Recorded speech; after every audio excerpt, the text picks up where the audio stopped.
Hi everyone, how are yous? Welcome back to the channel. Welcome back to Forensics Crime Scene Detective. Is this episode 3 or 4? I cannot remember for the life of me, but I know we are going to do our second proper case, which we unlocked at the end of the last episode. Now, cold storage, you can see it there. Cold storage, there it is. That's what we'll be doing. We have already done shooting mishap. That was in the previous video. Please go back and watch it if you haven't already. One thing about this game, a criticism some people had, I've mentioned this before, I'll say it again, but it's a progress system in this game. A lot of people give negative feedback on Steam because they assumed that there's only like 4 training missions and then one proper mission or one proper case, you want to call it that. Turns out, because I thought that too, because I had the same problem, that in order to progress, you have to pass these training missions. I don't know if it's with a certain percentage, but you definitely have to pass them. The game doesn't specify this directly. So yeah, I have passed training 1 and training 4. I need to go back and do the second and third training cases. There's a little bug on me for some reason. Ugh, what is that? Anyway, never mind, it's not important. Getting attacked by a little bug. Ugh. If I die in the next 10 minutes, you know why. The damn thing's crawled into my skin. Killed me off. But yes, we need to do the second and third one. The second one is fingerprints. We couldn't find one of the fingerprints last time, and I didn't email it to the contact I have. And then the third one is biological evidence, which is blood. It was a blood sample. And I didn't match it up right or whatever. So, well, we have to go back and do those. But today, we're going to be doing cold storage. So let's select this case. So our storage unit located at Bonsfer 21 is suspected of being used in connection with a cryptocurrency scam. The unit is registered under the name Mark Kruger. Investigators are instructed to secure and analyze any electronic devices found at the scene. Okay, so we have to find electronic devices at the scene. Let's take the case and we will go to the crime scene. Here we go. So yeah, so we have to pick up like the phone, smartphone, stuff like that. That's going to be taking the chips out of them, I bet you. Here we are. Storage facility, 2 o'clock in the afternoon. You arrive at the storage unit suspected of being used for a cryptocurrency fraud scheme. Registered under the name Mark Kruger, locate and secure all electronic devices for analysis. Okay, let's do this. So here we are. This is crime scene. Let me open up our tab. So is our briefing exactly the same? Yes, it is. Okay. Let's see what evidence we can gather. Now, we aren't looking for fingerprints or anything of the sort. We're looking for electronic devices. So in theory, it should be quite easy. How much floor space do we have to look? Is it literally just this container unit? Let's see what all... I'm just going to do a quick glimpse of what all... how big the crime scene is. I think it's just this area and that area. Can you open these units up? No, you cannot. Okay. Well, in that case, this should be relatively easy. There's our evidence box, and here's our evidence case. Let's open it up. Do we have... We don't appear to have a torch. Oh, there's a laptop. Right, so we can't pick anything up until we have marked it with one of these and taken a photo. So that's that. Is there anything else? Of course there's going to be other things. There's bound to be a phone somewhere. We'll just take our time. Look through the area. Oh, there's a phone there, right? So, will you go down there? Yes, you will. So we'll have to pick up that smartphone at some point. And there's another one. So, I have to duck down to put this up. There we go. 3 pieces of evidence so far. Will there be a 4th? I'm not sure. Nothing in that box. I kind of wish they'd given us a torch to use. Of course, it's not pitch black, but it would make looking into like little crevices and stuff a little bit easier. A little tiny bit easier. Doesn't appear to be anything in there.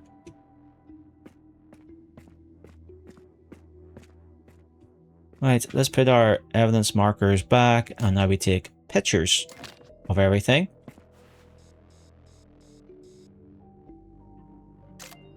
There we go. And there, take the picture of the one in the bin.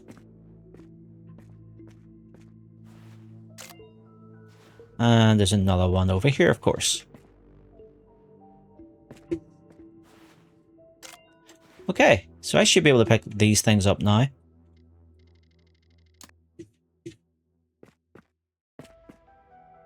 Pick up the one in the bin.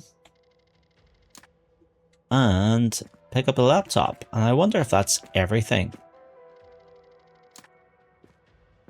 So let's look at our tab. There's our 3 bits of evidence. Now the device here is damaged, which means I'm going to have to take the circuit board out of it.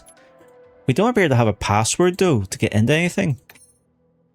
So I wonder, will that be a problem? I'm not sure. Then bad guys don't usually leave their passwords just sitting willy-nilly, do they? Put that back.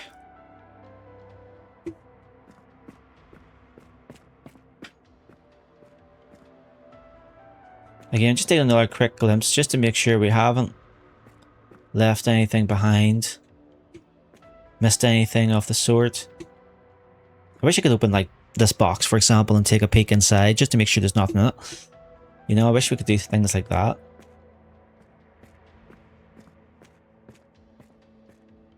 Nothing in there. Oh, here, hang on. What's this?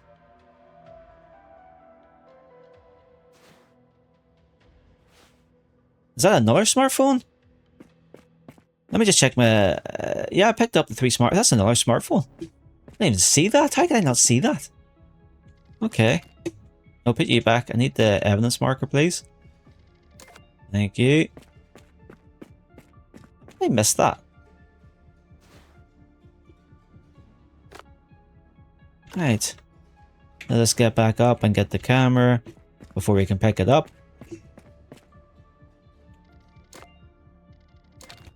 I swear that's disturbed me how I missed that completely.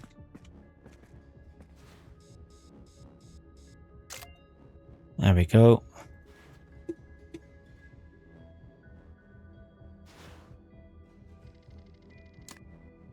Okay. So is that... I got a wee notification there that I got an achievement. So have I taken everything from this crime scene? Does that confirm it? I think that confirms it. Okay. NDR tab. So it's damaged as well. Okay, we'll go back to the laboratory. And we'll see if we have to email my friend. See what he says about the whole situation. Eventually. So we're back at the lab. Right. There's nothing to select because... yeah, I haven't actually analysed anything yet. That's okay. Now my worry is that I haven't got... well, that's kind of cool. I like that. That's cool. There's our smartphone. That's a laptop. We're going to be able to decrypt it. It's a question without a password. Let's decrypt. Let's try and decrypt them, right? So we have the laptop. We don't have a password for anything.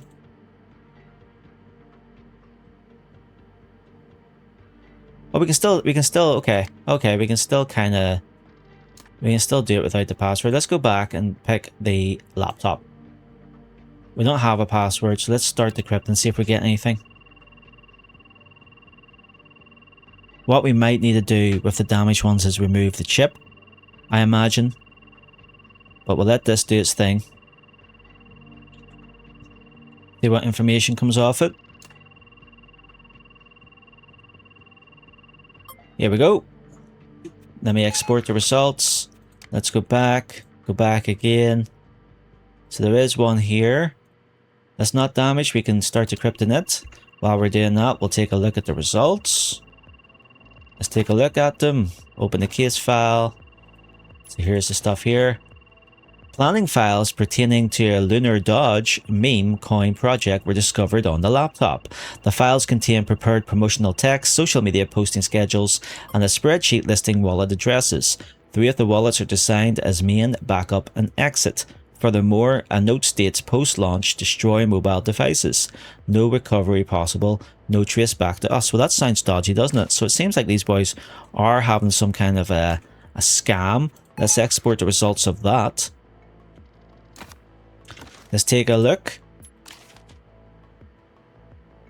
That's the laptop one, isn't it?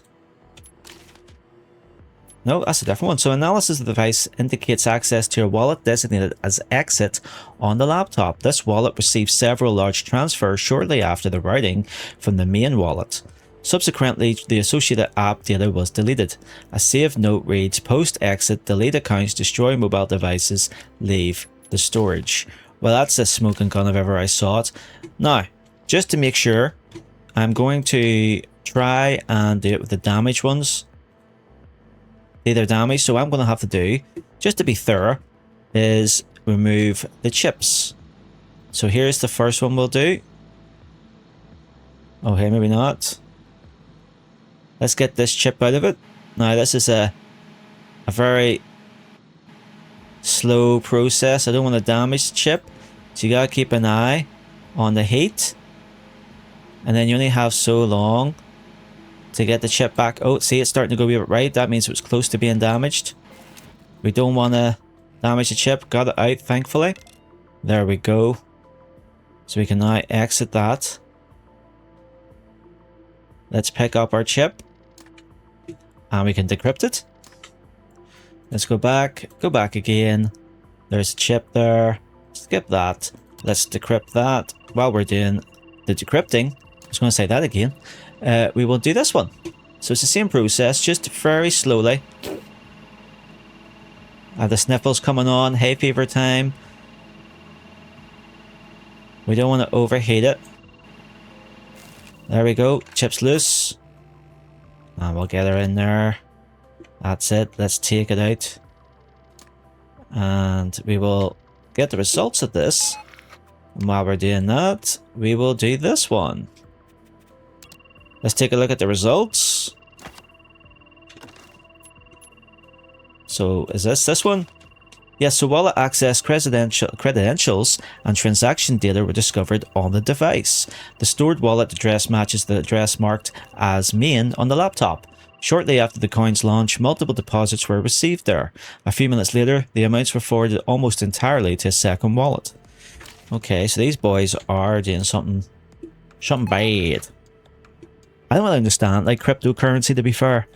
I'm not smart enough to understand it properly. But I know, like, so they're getting funds and then transferring the funds over somewhere else and then destroying.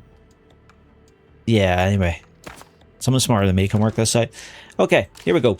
So chat logs were successfully recovered from the damaged device. A message directed to Mark Kruger reads, launch starts at 2000 hours, 8 o'clock in the afternoon or the evening. Keep posting until the volume visibly increases. Shortly thereafter, Kruger replies, once enough is in, we transfer everything over, wallets as per the sheet. So yeah, that's a smoking gun if ever I saw one. So I think it's safe to say we got this guy banged the rights for this fraud scheme he's been pulling off. Transferring money over to different places and then closing the books, basically. So let's email our accountant. Let's email our source. Can we just send them all? We can. There you go. Let's send the evidence. We'll wait a few seconds for him to come back to us. There we go. It's a very quick reader. Inbox. So I guess I'll read all these. The laptop recovered from the storage unit contains detailed planning material for the Lunar Dodge meme coin rug pull. Files include spreadsheets tracking investor contributions, a timeline for the scam's execution and communication logs referencing Mark as the organizer. Smoking gun. Analysis of the intact mobile phone recovered from the storage unit reveals documents outlining the setup of a meme coin called Lunar Dodge. The files include a marketing strategy, social media promotional plans, and instructions for timing the rug pull to maximize profits. After extracting the data chip from the first damaged phone, recovered data reveals access credentials to a cryptocurrency wallet containing proceeds from the Lunar Dodge rug pull. Transaction records show large withdrawals shortly after the coin's value peaked. The data chip from the second damaged phone contains a second cryptocurrency wallet with additional transaction evidence. Records confirm systematic transfers to offshore accounts, matching the timeline of the Lunar Dodge scam. Cross-referencing the data from the intact phone, laptop, and damaged phones confirms a coordinated cryptocurrency rug pull scheme. The intact devices providing their planning documents and communication logs, while the damaged phones yielded the financial evidence, wallet access, and transaction records. All evidence points to the storage unit at Bunthua 21 as the center of operations. So, the conclusion is, recovered digital evidence confirms that the storage unit at Bunthua 21 was used to facilitate a cryptocurrency rug pull, an intact phone and a laptop containing planned documents for the Lunar Dodge meme coin fraud. 2 intentionally damaged phones were recovered via chip-off extraction, revealing cryptocurrency wallet access credentials and transaction records. The data establishes a cohesive chain of evidence: planning of the launch, coordination of the timing, inflow of funds to the main wallet, and subsequent routing to the exit wallet.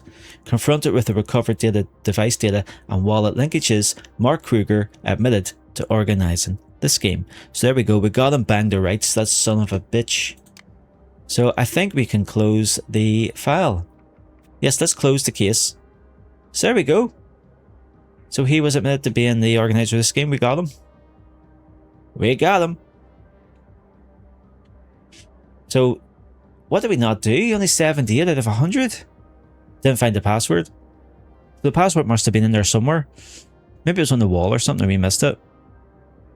But we got analysis 100 out of 100, solving 100 out of 100, total score 93 out of 100. Surely that's enough to open up a case or two, surely. I would like to think so. So we still haven't opened up any extra cases, which is a wee bit worrying, I'm not going to lie to you. But what I'm thinking of doing is doing this this training again. Do this training, get the fingerprints and send them off, and hopefully we'll pass it this time. Hopefully. Now, I was missing a fingerprint when I first did this. I looked everywhere, I couldn't find it, and then someone kindly commented on the video telling me it was in the left-hand bedroom, I believe, at the bottom of the bed or beside the bedroom cabinet thing. We'll find it either way. So we will. I know there's 2 on the unit. So let's get in here. Let's get our UV light. That's what we'll detect them with. So I know there's one here. There we go. And then there's one down here. So we can just get in. There we go. It's pinned. There is one. There's a bottle in here. Oh, there was a bottle in here. Was there a bottle somewhere? Yes, there is one there. We can't pick it up because we need to take a photograph of it. There's nothing in here, I don't believe. Oh, look, there's one there. Yeah. And then there's one on the floor. Someone did say there was one on the floor. Now, is it this bedroom? There it is. They were right. There we go. So, let me look at my... let's look at the briefing.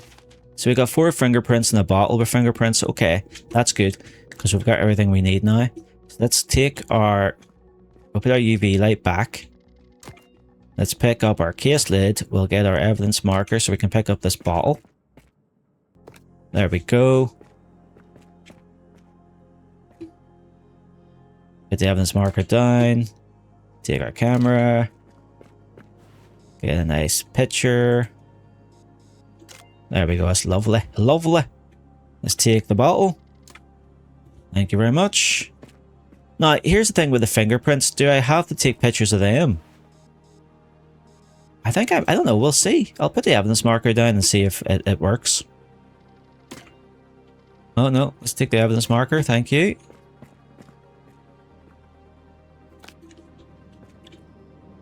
The only thing I don't know is how would you put the evidence marker down for this one? I guess we'll find out.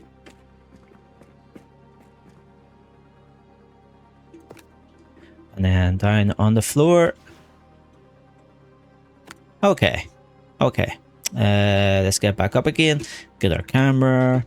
See if this will work. I'm kind of rushing this because I've already done it. So if you're wondering, that's why. It does work. Okay, that does work. You need to take pictures of the fingerprints.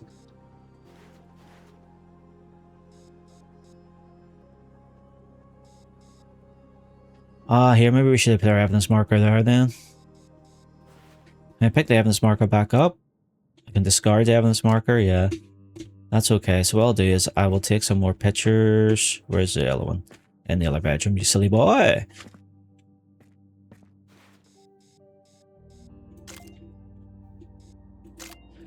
And I'll put the evidence marker where the camera can see it better. And I believe where the camera can see it is in this bit of the chair. Like in between. So around about...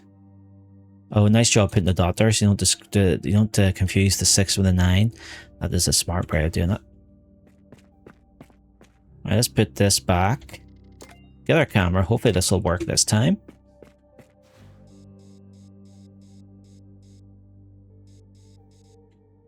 Yes, there we go. Happy days. So that's the photographic evidence taken. Now let's collect our fingerprints. Alright, so this is pretty simple, to be fair. So see how it's shining blue? All you gotta do is dab enough of the stuff on it to take the blue to black. It really is. See that right there? Blue's just a glimpse of blue left. There we go. Now we'll get our tape. That's that one taken. And we'll do the same down here with this one. Do I need to get right my honkers? I think I do, yes. That's okay. This makes me want to go back and watch CSI, you know that? There we go. And get that print. Oh, I'm hitting the wrong thing. Right, those two collected. Got another 2 to go. Hopefully this will work this time. There we go, just give me some fingerprints. It's weird, like as a kid I always wanted to be a private detective. I remember when I was a kid, me and my mate would make up like crime stories in a book. We'd have it like in a book where we'd say that someone was kidnapped, for example, and then we'd be interviewing, like pretend interviewing witnesses and what they would have said. It was so cool when you're a kid. Like we were going to go into, like this, I'm talking primary school, so I was like, I don't know, 8, 9, and me and him, he's called Sam, funny enough, we were going to have our own detective agency and go out and solve crimes. Like in the 1950s, 1930s, you know, movies, Hollywood movies. Because like private detectives in real life, all they do is like really investigate people having affairs and stuff. It's not as glamorous. I say it glamorous, but it's not as glamorous as the movies make out. You know, you're not investigating moitas and stuff. I mean, I'm sure you do, in a sense. But as a private investigator, like if you're investigating moitas, but the cops not do you for like, you know, perverting the course of justice or whatever because you're getting in their way. I'm not sure how all that works in this modern day and age. Although, Jesus, to be honest with you, a controversial thing coming up here, but I'm going to say it anyway. You couldn't do much worse than the cops now, like. Yeah, I said it. Right, let's get to the lab. But yeah, so I'm Will, he's Sam. We were going to be called, I don't know, we didn't have a name for it really. It's just private dicks, a couple of dicks, like Kevin Smith's movie. That's what we should have called ourselves. A couple of dicks. That's what Kevin Smith should have called that movie. So yeah, let's see the inbox. So fingerprints collected. You've collected fingerprints from the crime scene. The next step is to analyze and match them in the lab. What was that movie called? What did they end up calling it with Bruce Willis and oh, it's Tracy Morgan. What was it called? They played two cops. It was meant to be called A Couple of Dicks. And it was called something else. And goddamn if I forget what it's called.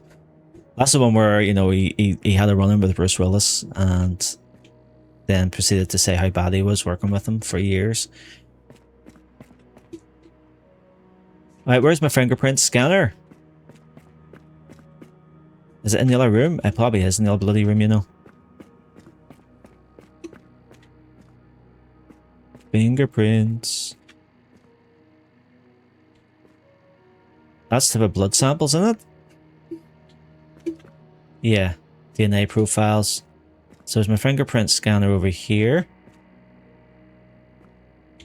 I think I can open this chamber, and this is where I place the bottle. So I would place that, close the chamber,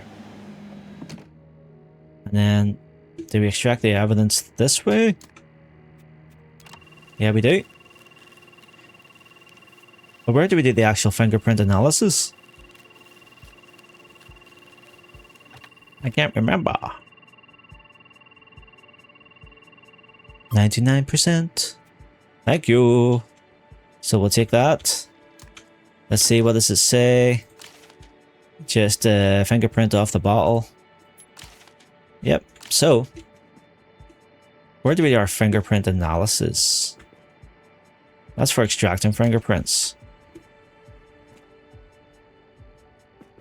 It should be in this room, right? Maybe it's not. Maybe it's in the other room. James Doe and John Doe. There's where we find the fingerprints. Ah, here it is. Here it is.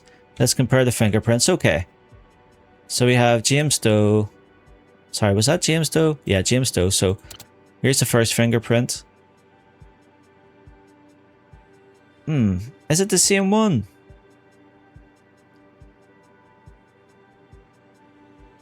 I don't think it's the same one. Now we gotta do our junction thing again. I am pretty sure that's a different fingerprint.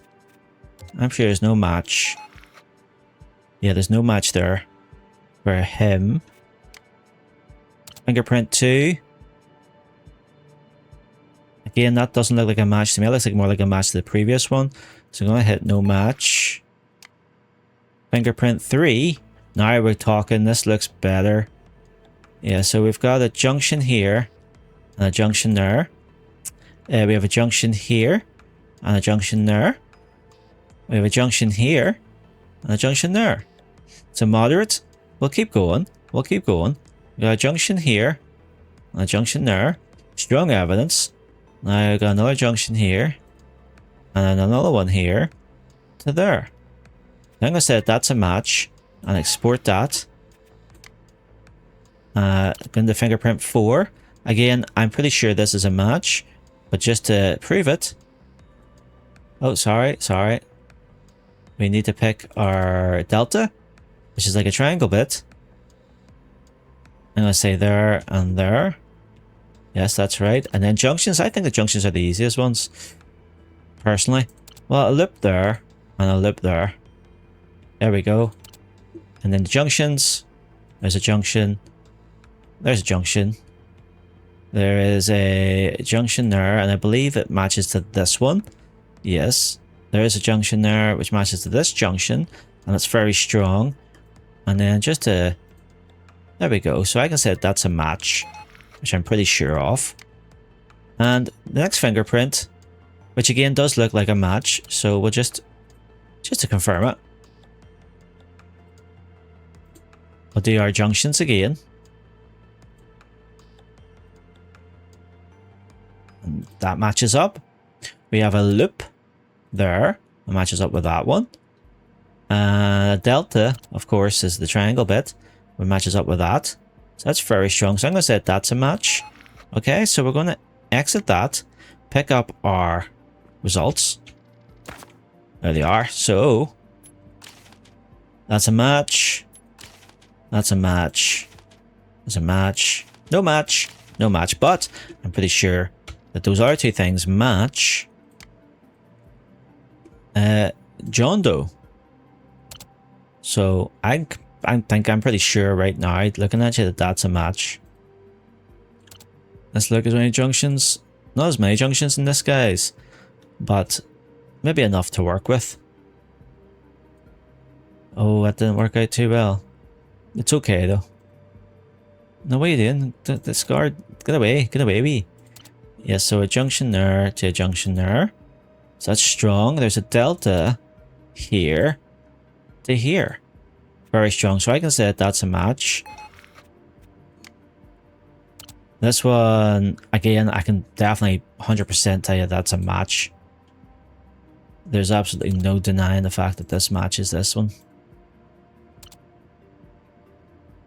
Even Stevie Wonder could see it. Ah, damn it, I meant to do it here. I take that one off because you don't go there. You go... Where's my junction? You're matching up with that one. There we go. That's more like it. That's better. That's better. And then there is this one to this one, right? And then slightly higher up. There you go. So that's a match. Let's export that.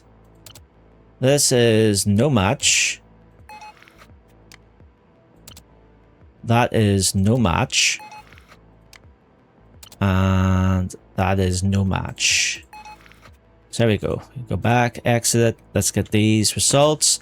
And I'm pretty sure that's everything done. Now I can go back to the computer and send them off to my friend, which is what I didn't do last time. So send, select all, send the evidence. There we go. So we got an email back. You have correctly matched the fingerprints in both rooms to the correct person. So does that mean I've done it? Yes, it does. So D, 100%, 100%. Did everything 100% this time. So happy days. Once more, thank you to the person that commented and told me where I could find that missing fingerprint. Otherwise, I'd have been wondering about all afternoon trying to find that thing. So thank you very much. I hope you're subscribed to the channel. So we have opened up another case.